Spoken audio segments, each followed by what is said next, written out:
House of Representatives to reconvene for emergency sitting over 2027 general election timetable. President Bola Tinubu commends Agungu Festival in Kebbi State as symbol of unity. A bandit released video showing 176 abducted residents of Woro community in Kwara State. And on the foreign scene, African Union Summit kicks off in Addis Ababa with strong call for African solidarity. Good evening. This is News at 7 on West Spring Television. My name is Tomilola Daniel Adejuwon. The House of Representatives has announced that it will reconvene for an emergency sitting on Tuesday to consider matters arising from the recent release of the 2027 general election timetable by the Independent National Electoral Commission, INEC.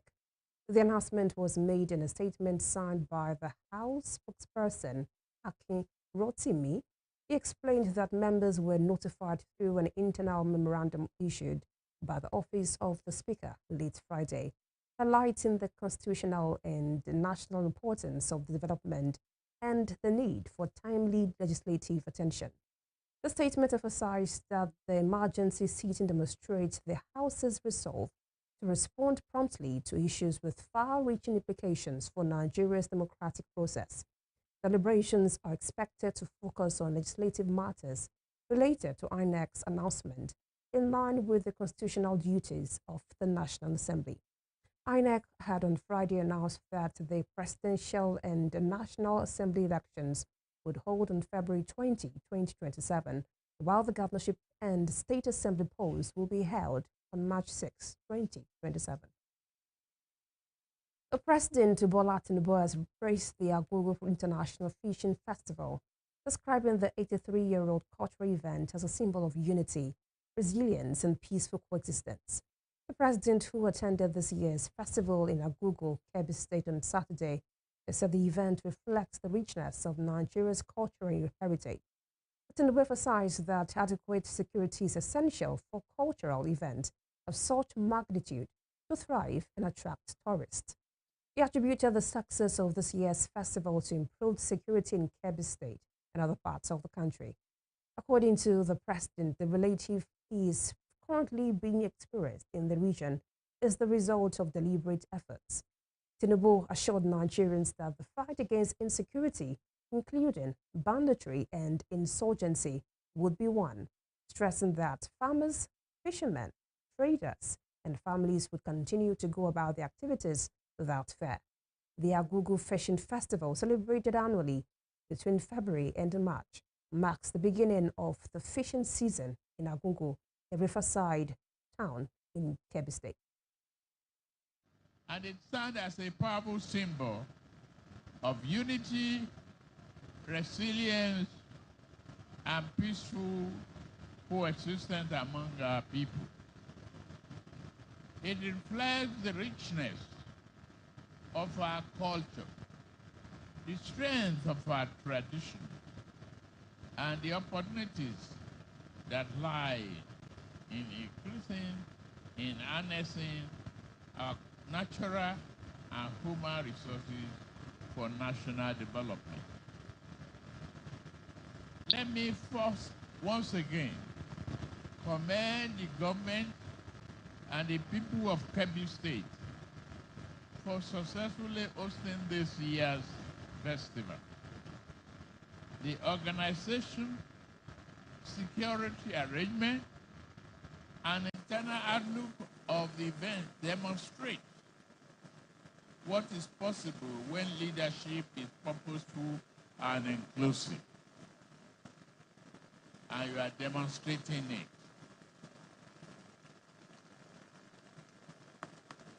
There are people, the social cultural events like this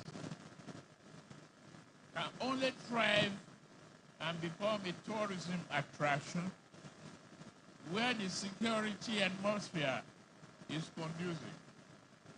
I am pleased to note that significant progress has been made in combating insecurity across Kebbi and other parts of our nation.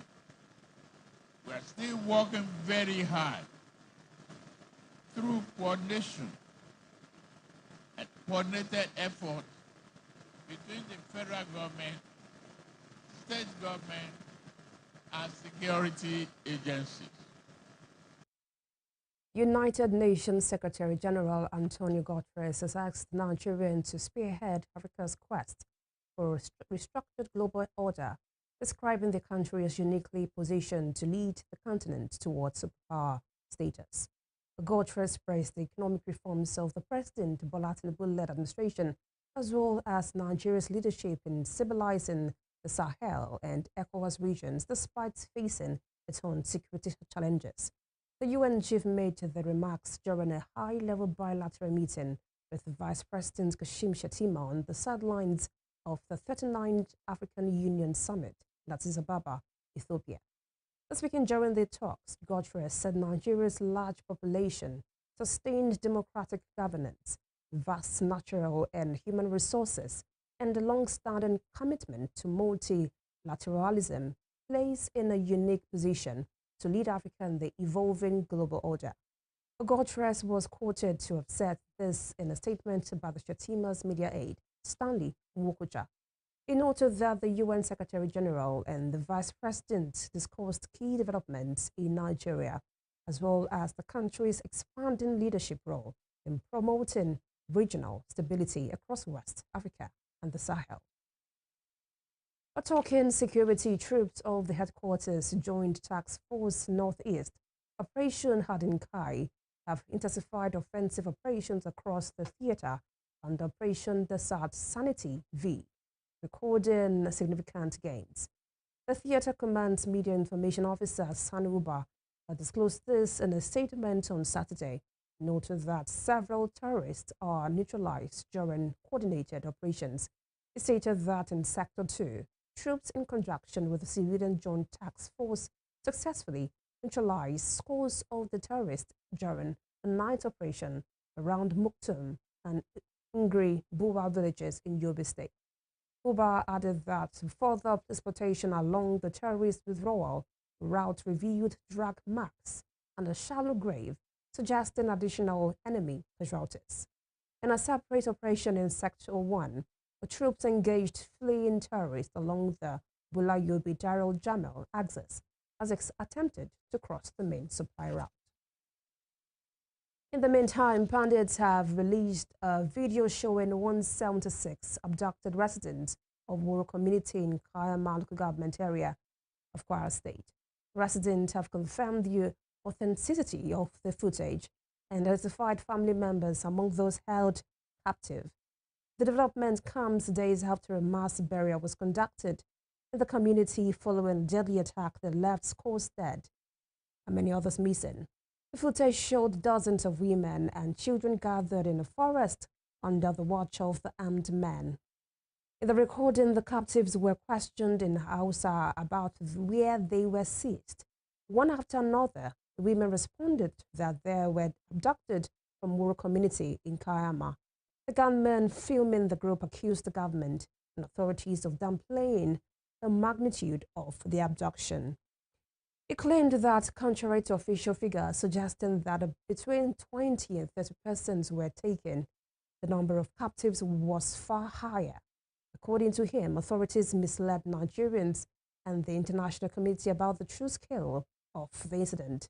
The chief imam of Woro, Saliu Bio Umar, confirmed the authenticity of the video, saying he recognized members of his household among those displaced. In another development, the Nigerian Air Force conducted over 5,000 operational sorties and executed more than 1,200 air interdictions in counter-insurgency and internal security operations between June 2023 and October 2025. The immediate past chief of the Air Staff, retired Air Marshal Hassan Abubakar, disclosed this on Saturday at his flying out parade at NAF Base, Abuja. Abubakar said the Air Force intensified precision airstrikes, intelligence, surveillance, and reconnaissance missions in support of ground forces across the Northeast, Northwest, North Central, and South regions. He stated that the expanded operational tempo disrupted terrorist supply routes, degraded insurgent capabilities, and provided decisive air cover for troops in Operation Hadinkai and other joint task forces. Abubakar also highlighted that the service's operational gains were reinforced by enhanced training, maintenance culture, and aviation safety, which increased mission readiness across all theaters. The Cross River State Governor Basi Oto has flagged off a statewide traceability program for cocoa, coffee, and oil palm. Oto, represented by the Commissioner for Agriculture and Irrigation Development, Johnson Eboko, disclosed that the traceability system is a structured digital framework designed to ensure end-to-end visibility of agricultural commodities from farm to market. Speaking on Saturday in Calabar, Otto explained that the initiative aligns with national agricultural policies, international market requirements, sustainability standards, and the European Union Deforestation Regulation. The Cross River State Governor added that the program positions the state as a credible source of deforestation-free and sustainably produced commodities. He also commended various partners for their efforts, highlighting the importance of continued collaboration. A non-governmental organization, HACI, in collaboration with Women and Collective WACO, has urged faith leaders to challenge harmful stereotypes and use their influence to promote gender equality while helping to end violence against women and girls. This was stated as the organization held a capacity building training for faith leaders across Oshobo, the Osho State capital, where they were equipped to integrate gender-sensitive messaging into their teachings, advocacy, and daily practice. Here is a report.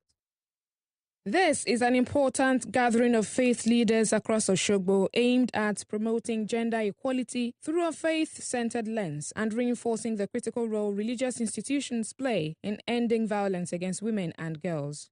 Put together by AC in collaboration with Women Aid Collective, WACO, the training sought to challenge harmful stereotypes, reinterpret religious texts in positive, empowering ways, and equip participants to integrate gender-sensitive messaging into their teachings. Speaking at the training, the facilitator, Pastor Emmanuel Oguntokpe, emphasized the critical role faith leaders play in shaping social norms and influencing community behavior. According to him, religious institutions remain one of the most trusted and far-reaching platforms for engagement at the grassroots level, making faith leaders strategic partners in the fight against gender-based violence. The church should be able to always speak the truth, do research about the truth. Yeah, I'll also train people to be able to implement it. So if you train more people, it means we will have more people going out and reaching out. In the process, we have a cleaner environment. In her remarks, Programs Officer of AC in Osun State, Praise Agbola, stressed that ending violence against women requires collective responsibility. She said faith leaders are uniquely positioned to challenge stigma and encourage survivors to seek help. Basically, this is a program bringing church leaders, especially pastors, pastors' wives, people like Bible study teachers, people that actually teach people in the church, to engage them on, gender-based violence prevention, response, and all that. A major message would be that we all know that gender-based violence is a crime, and then there's such thing as gender equality and equity, right? So changing that perspective of, oh, this is what a woman can do, and then a woman cannot do what a man can do, or these are the things that women are limited to doing, because this project actually, as much as it's treating gender-based violence, we are focusing on majorly women and girls. Participants at the training, including Mrs. Cecilia Adegoke, Pastor Emmanuel Olaniyan, and Mrs. Mosumola Adediwura, expressed appreciation for the initiative, acknowledging the need to reassess long-held assumptions that may unintentionally reinforce inequality. They urged other faith leaders to incorporate messages of gender justice into their weekly sermons and community outreach programs. As I was telling them at the seat of the training, I started from our fathers in the Lord. They own the pulpit. Let them go to the pulpit and continue sensitization, the awareness, Let them say the true part of the scriptures. You have to understand one thing in life. When God created the man, he did discriminate. We are one in Christ. If you know that, there's nothing like violence in the family. But if, as a man now, I'm thinking that I'm the superior in the house, I'm suppressing my wife, there won't be a peace. If you want a peace, we have to equate ourselves. It's not good to keep the problem inside the family. It's not good to keep it for anybody. Speak out. Facilitators at the training guided participants through discussions on gender equity, human rights principles, and the social and psychological impact of violence on survivors. Practical sessions also explored how religious texts can be interpreted in ways that affirm women's rights and discourage abuse while maintaining doctrinal integrity. Still to come, the former governor of Kano State, Abdullahi Ganduje, rejects Nasir El-Rufai's allegations linking him to the disappearance of Abubakar Idris, popularly known as Daddy Yatta.